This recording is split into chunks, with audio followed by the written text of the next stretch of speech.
Hai semuanya, sampai jumpa kembali hari ini bersama Miss D dalam Diary Quart.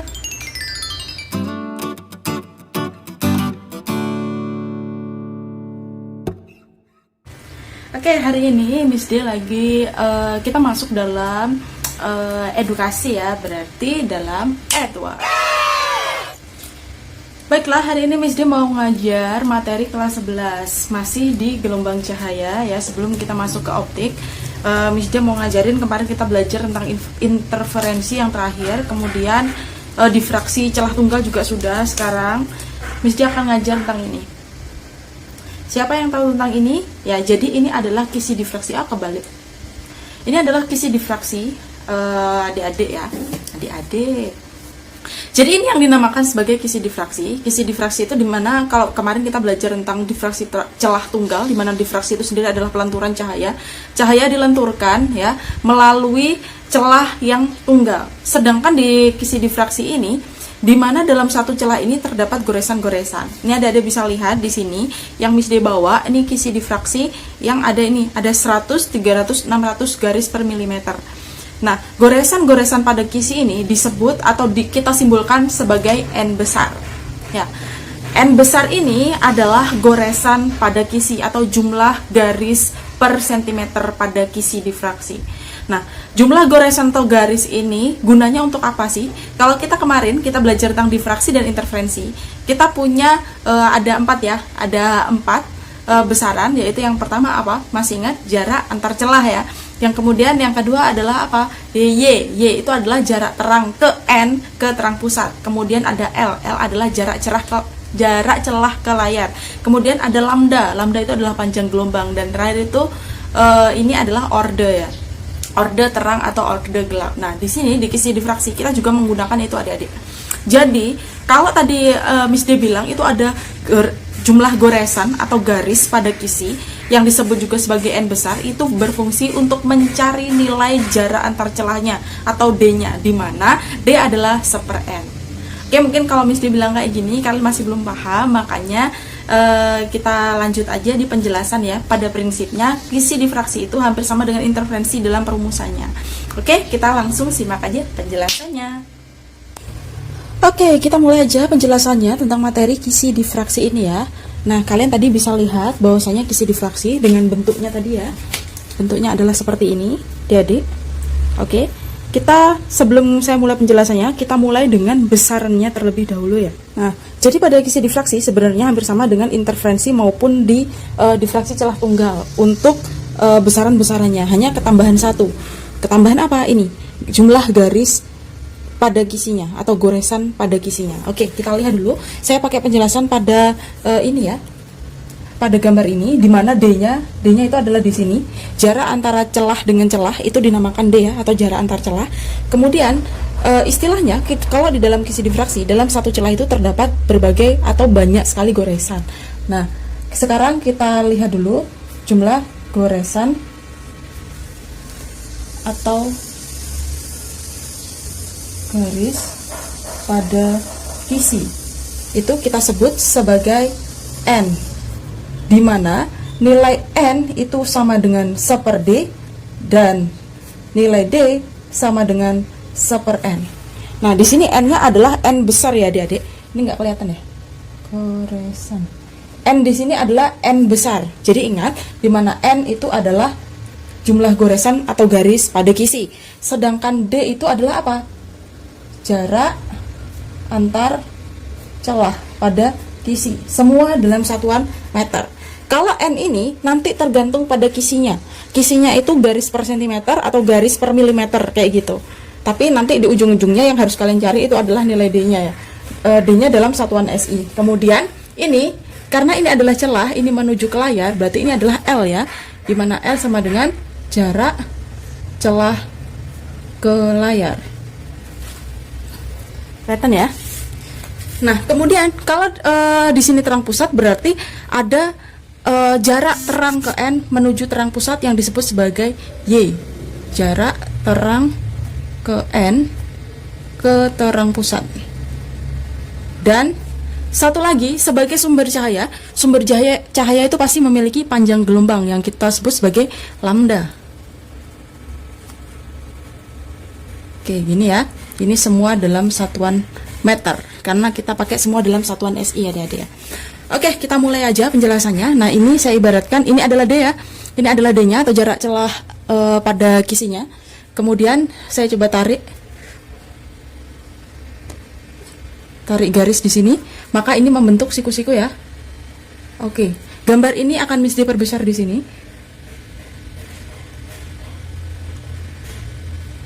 Seperti ini. Kelihatan ya? Nah, ini disebut sebagai D dan ini delta S seperti yang saya ajarkan sebelumnya. Kemudian ini adalah tetanya atau sudutnya. Maka di dalam kisi difraksi berlaku pula persamaan. Ini kita pakai sin theta ya. Sin theta itu adalah depan per miring. Depan dari sudut theta adalah delta S. Delta S per D. Sehingga ini saya pindah ke ruas kiri supaya tidak ada pembagi. Jadi D sin theta sama dengan delta S. Di mana nilai delta S itu adalah M dikali lambda. Dengan delta S sama dengan M dikali lambda. Nah, adik-adik, ini saya perlu jelaskan dulu bahwasanya saya pakai simbol ordernya adalah M supaya beda dengan kisinya ya. Supaya beda dengan goresan pada kisi. Meskipun simbolnya N kecil dan N besar supaya menyebutnya itu enak gitu ya. Jadi saya pakai M. M di sini adalah sebagai orde terang atau gelap. Oke.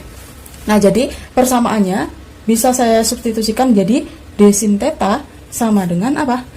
M kali lambda. Kalau kalian untuk menghafalkan, kalian bisa membuat singkatan ini D sinta menyelam. Ya, D sinta menyelam. Gitu. Kemudian sekarang karena nilai tetanya itu sangat-sangat kecil ya, nilai sin theta sangat kecil, maka sin theta sama dengan tan theta, di mana besarnya tan theta sama dengan Y per lambda. Y per L. Nah, kalau misalnya kalian nggak paham ini dapat dari mana, kalian coba tengok penjelasan di interferensi, gitu ya. Maka karena ini nilainya sin theta itu sama dengan tan theta dan sama dengan Y per L, maka saya substitusikan lagi nilai sin theta ini dengan ini menjadi DY per L sama dengan M dikali lambda. Inilah yang disebut pola konstruktif pada kisi difraksi. Pola konstruktif. Kalau konstruktif itu berarti terbentuk apa adik-adik? Terbentuk pola terang. Pola terang. Atau disebut juga sebagai interferensi maksimum gitu ya. Ini duyung perlu menyelam. Kalau misalnya kalian untuk menghafalkan, kalian tadi D sinta menyelam, ini duyung perlu menyelam. Gitu ya. Kemudian kalau untuk pola yang destruktif gimana? Pola destruktif. Nah, ini kalian lihat dulu.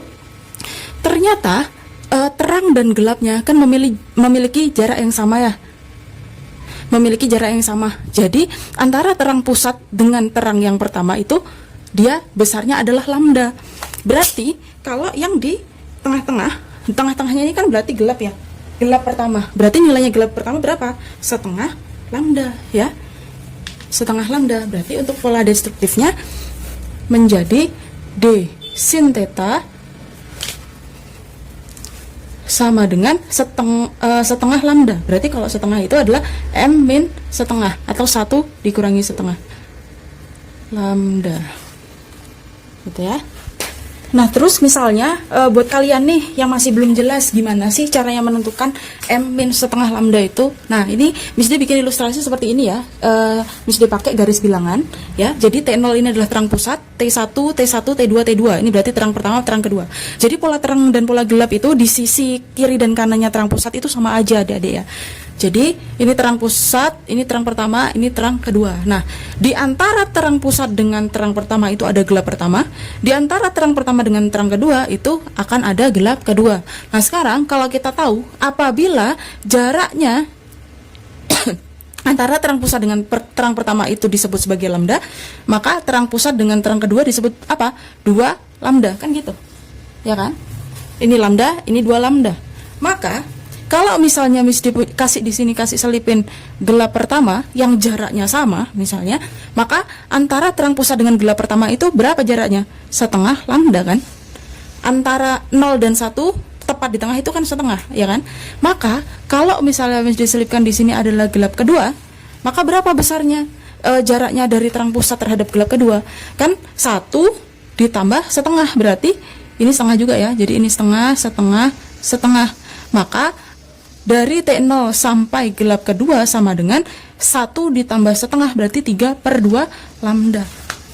Nah, kalau misalnya Miss D punya lagi nih, ada terang ketiga. Terang ketiga berarti kan jaraknya 3 lambda. Maka gelap ketiga dari T0 sampai gelap ketiga sama dengan berapa? Ini 2 ditambah setengah, berarti berapa? 2 setengah. 2 setengah itu 5/2 lambda. Nah, maka di sini ya, 5/2 lambda ini berarti kalau kita masukkan di sini M ya, gelap ketiga misalnya 3, jadi M-nya di sini adalah 3 kalau gelap ketiga dari terang pusat. Berarti M-nya ini adalah 3 dikurangi setengah. 3 dikurangi setengah, atau Miss D biar kalian tidak meraba-raba, tulis ini ya, D sin theta misalnya. Ini hanya untuk pembuktian aja, M min setengah lambda. Hanya untuk pembuktian aja ya. Buat yang udah bisa ngitung, ya syukurlah kalian sudah bisa ngitung ya. Nah, ini misalnya gelap ketiga. Maka M-nya ini adalah odah ketiga dikurangi setengah kali lambda. Kalau 3 min setengah ini kan harus dihitung disamakan penyebutnya dulu adik-adik ya. Maka di sini penyebutnya sama-sama 2, berarti ini 6 ya kan. 3 dikali 2 kan 6 ya. Kalau bawah dikali 2, atas juga kali 2, berarti ini 6 min 1/2 kali lambda. Berarti berapa nih? Sama dengan 5/2 lambda. Nah, maka sama kan nilainya, M lambdanya. Kayak gitu adik-adik ya. Nah, baiklah, karena sudah tentang kisi difraksi sesuai dengan penjelasannya Miss D tadi, silakan adik-adik untuk tetap berlatih, belajar, tetap semangat. Jangan lupa latihan-latihan soalnya, dan semoga penjelasan Miss D hari ini bermanfaat untuk kalian. Good luck. Halo teman-teman, support channel aku yuk dengan subscribe, like, comment, share, dan tekan tombol loncengnya. Makasih.